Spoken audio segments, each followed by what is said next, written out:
Do the best writers have a different process than the rest when it comes to story structure?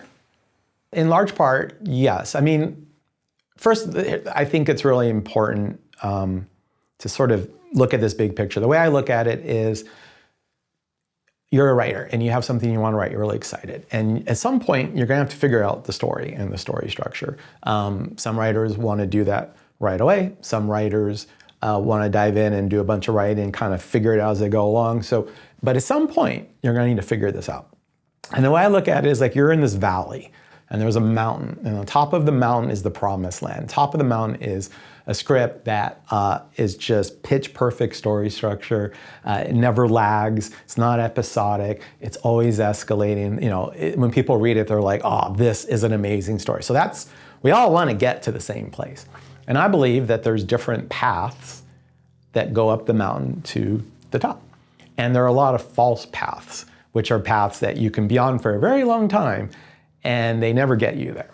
So I always hate it when somebody says, this is how you have to do it, because what they're talking about is, this is the path I use. So I just want to be clear that there's no one right path, and every writer's got to find the path that works best for them. So I want to start with that. But then I would like to answer your question a little more directly, which is, it was really interesting for me that I'm at UCLA Film School. I sell this project to Ridley Scott. I'm getting hired by the studios, and now I'm like being invited to all these cool parties. I'm not cool, but I'm getting invited to cool parties, and I'm meeting, you know, the Coen brothers. I'm meeting Quentin Tarantino, and I know it's annoying, the name drop, but again, these are not my friends. They're cool. I'm not cool, but I'm at parties with them, and I'm listening to them, and I'm talking to them, and they're really cool. They're, you know, they're not pulling airs. They're like talking, oh yeah, you wrote this or whatever. And anyway, and I'm always asking them like what their process is and how they do structure, because, you know, like for a lot of writers, story structure can be frustrating and time consuming. And and I started to discover that for a lot of them, not all of them, but for a lot of them, they do story structure completely different than the way most writers do story structure. And, you know, as I continued working with writers, I got to know more and more successful writers, and it just reinforces that A, you have to find your own path, but B, most successful writers do it differently than most non-successful writers. Most non-successful writers are really locked into, perhaps even trapped into, an outline mentality. And in an outline, you've got to figure out, you know, this happens, and then this happens, and then this happens, and then this happens, and then this happens. And everything has to be really interesting, and it has to somehow add up to something, which it often doesn't. And the best writers, most of the best writers that I've gotten to know, they don't start that way. So I'll explain how they do it, but with the following. Let's say that you're going on a vacation. You don't start by like figuring out every hour what you're gonna be doing. It starts with like, why are you going on this vacation? What are you trying to accomplish? Like, is it a honeymoon? Then you know what kind of experience you want. Is it a family vacation with young kids? Then you want a certain experience. If you want to go just by yourself somewhere and just unplug and just renew, you want a certain kind of experience. If it's a bachelorette party or a bachelor party. So when you go on vacation, the main thing you want is an experience. And so we start with the experience we want. Then we start figuring out, well, where would be a good place I could have that experience? And then we start making smaller and smaller decisions of like, where am I going to stay? Maybe what kind of itinerary am I going to have? But it always starts with the experience. So most of the best writers that I know, they refuse to even think about outlining. They'll work with characters, they'll start figuring out what they're trying to say, but then what they do, and there's a process to this, which I call plot casting, that's just my term. They figure out what they want the audience's experience to be. And the audience starts out as readers, and then it becomes viewers, hopefully. And they map it out. They actually have an experience map of what they want people to experience. Then they find the events that create those experiences. So most writers are going, okay, this happens, then this happens, and they don't start with what are the events. They don't start with the order of the events. They start with the experience that they want the audience to have, and they will map it out. And then simply all they got to do is find the events that create those experiences. And once I heard that, I'm like, why the heck didn't someone tell me this? Like, it makes story structure so much easier and faster and more successful. When you say they map it out, can you tell us more about mapping out these experiences, correct? Yeah. I mean, so I think the easier thing would probably be to sort of talk about it and maybe give you an example or two at the scene level. When we start thinking about the script level, like it'd probably take me about 2 hours to really answer that, which we don't have, but I can give you a good taste of it. Kind of look at like a scene and how a scene is mapped to an experience. And I'll give you 2 examples. So one example would be from the script, Lady Bird, which, you know, I'm always interested in scripts that change writers' life. And that script definitely changed Greta Gerwig's life. So when you think about the movie, the overall experience of this movie is that you have this character, and she has a very controlling, narcissistic mother who needs to see Christine a certain way, needs to see her as this sort of young, helpless child, because if she's a young, helpless child, then she needs her mom. And that allows her mom to dominate and control Christine's life. But Christine is, you know, getting ready to go to college. She's making or trying to make the transition of being a little girl to being a woman or a young woman and start to find her own identity and who she is. And this is one of the main conflicts of the movie, that the mom does not want Christine to become an independent person and her own person on some level, maybe not consciously. She's trying to control her daughter and have her daughter be this young kind of girl who needs her mom's help. And one of the things that's really powerful and beautiful about the movie is, you know, for a lot of people, making that transition from being a child to a young adult can be kind of difficult, and, you know, there can be some bumps and bruises along the way.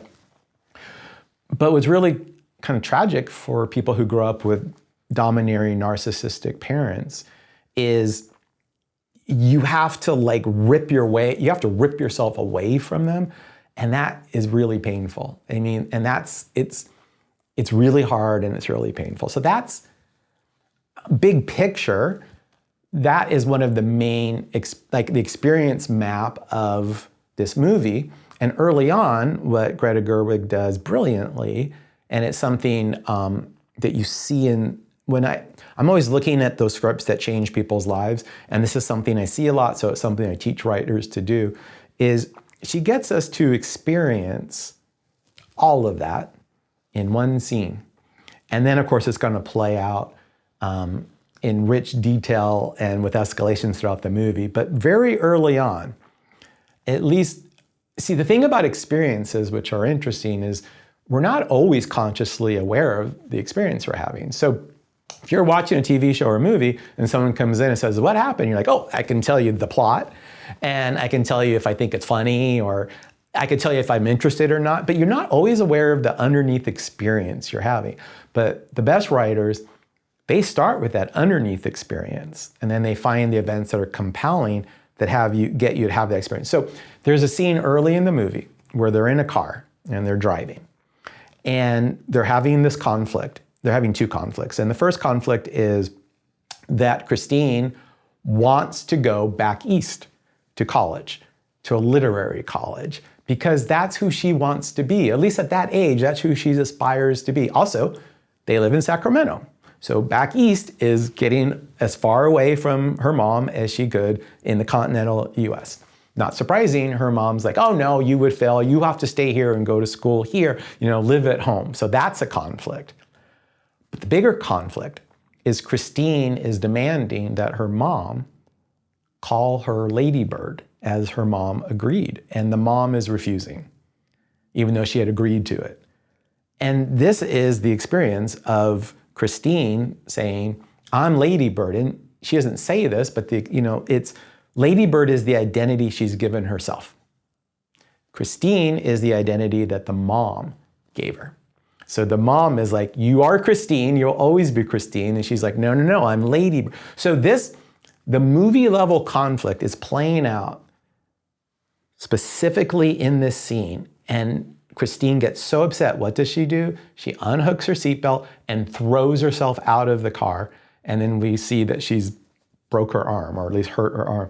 So we just saw her be unable to break free from her mom and to be her own person. And the only way she could do it was to throw herself out of a moving car, which is very painful, and she gets injured. That is the experience of the overall movie, and we got it in that scene. It maps that experience. I don't know if that's helpful. I'll give you another example. I'll go to a sitcom, and I'm going to go way back to a sitcom that maybe some of your younger viewers aren't aware of. It's called Cheers, and the reason I'm going to Cheers is even today, 45 years later or so, they recently did a poll of what was the best written TV sitcom of all time, and Cheers is always up there, number one or number two, sometimes Seinfeld, but Cheers and Seinfeld are always up there. So, and this also is a really great example, I think, of how the best writers operate. And it's pretty simple, but it's completely different from outline, which is you start with the objective you have, the experience you want people to have. Okay, so the history of Cheers is that the writers were writing at a time when everything was changing, and that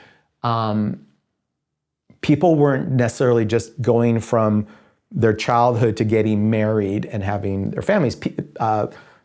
America culture was changing, and people were suddenly not getting married in their 20s.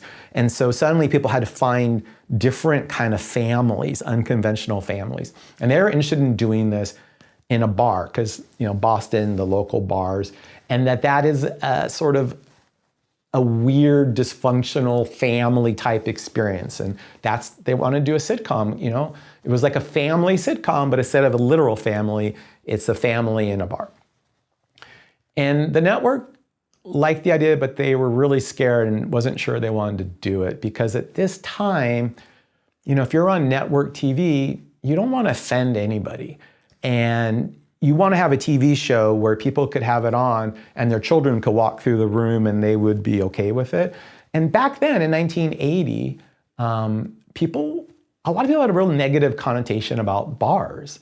Bars were dark. They were dangerous. It's where criminals went. That's where, alcoholics went.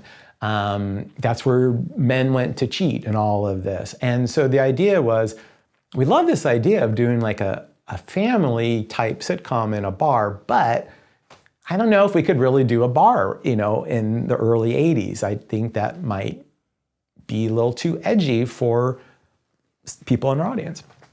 So they had this problem they had to solve, and they needed people to experience right away that you're safe in this bar. Your kids are safe, like this is a bar where no one's gonna get mugged, and no one's gonna die, and it's safe. It's almost wholesome in a way. So how do you do that?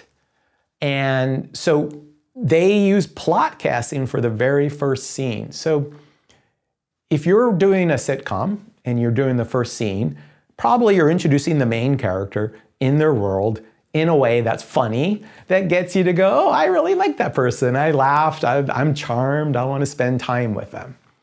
Okay, so the main character is the bartender. His name is Sam Malone. We know the world, it's all going to be shot primarily in the bar. So he's going to be in the bar, interacting with someone or some people, and it's going to be funny. and charming. So you could brainstorm all these things that could happen in a bar with the bartender. And, the bartender is, he's a little, he's funny, he's charming, he's got an edge, but he's a lovable guy. But he's got his issues. And you could brainstorm out, if we got a room of writers and said, everyone just pitch things that could happen in a bar that we could see Sam and like Sam and be fun. You could have 1,000 things. And that is how showrunners and feature writers often work, is they start by just brainstorming out different things that we could show in a bar that would be funny and charming. They start there. And they'll just list them out. And this is part of how I train writers.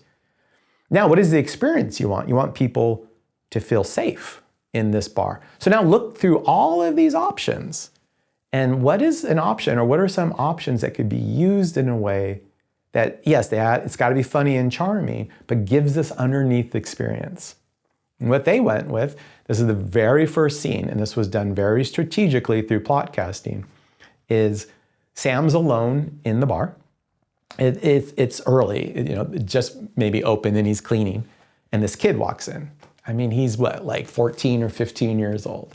And he sits at the bar, and the first thing he says is, "Hey, Chief, how about a beer?" Now, there's no one in this bar. So Sam could sell this obviously underage kid a beer.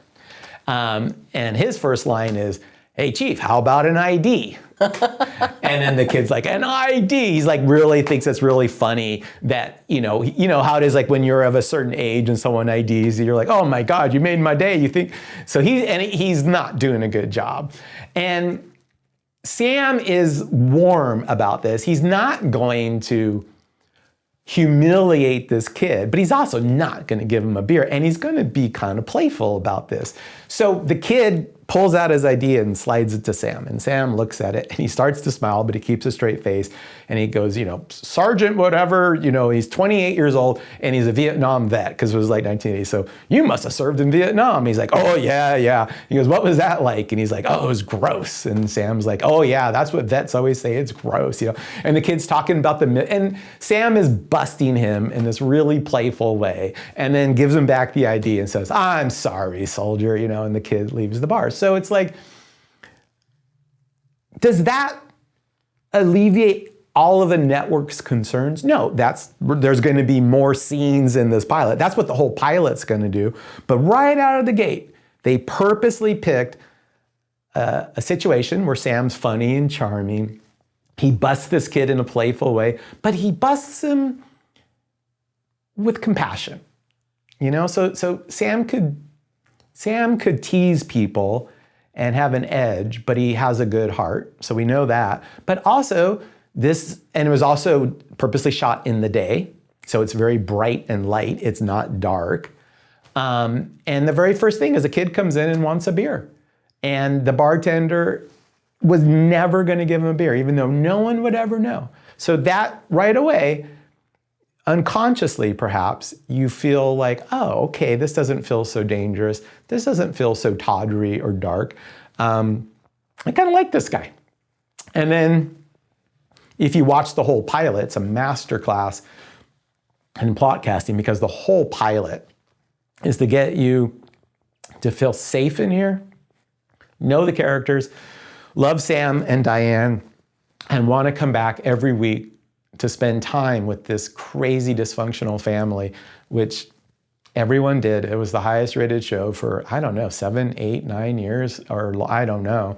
And considered one of the greatest TV shows of all time. But again, I've trained writers who've worked on Breaking Bad and Severance and others. And it's how showrunners work. They'll start where, okay, in this season, let's just sort of brainstorm out all the interesting things that could happen to Walter White and Jesse, or, with these characters.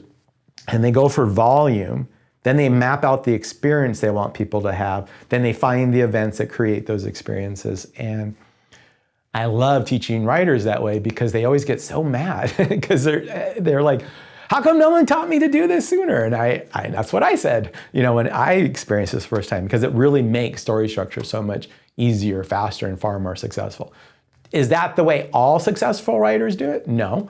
Is that the way writers have to do it? No. But when I train writers, I say, I'm going to train you to do it this way, and you're going to do it this way once. You're going to go up the mountain on this path.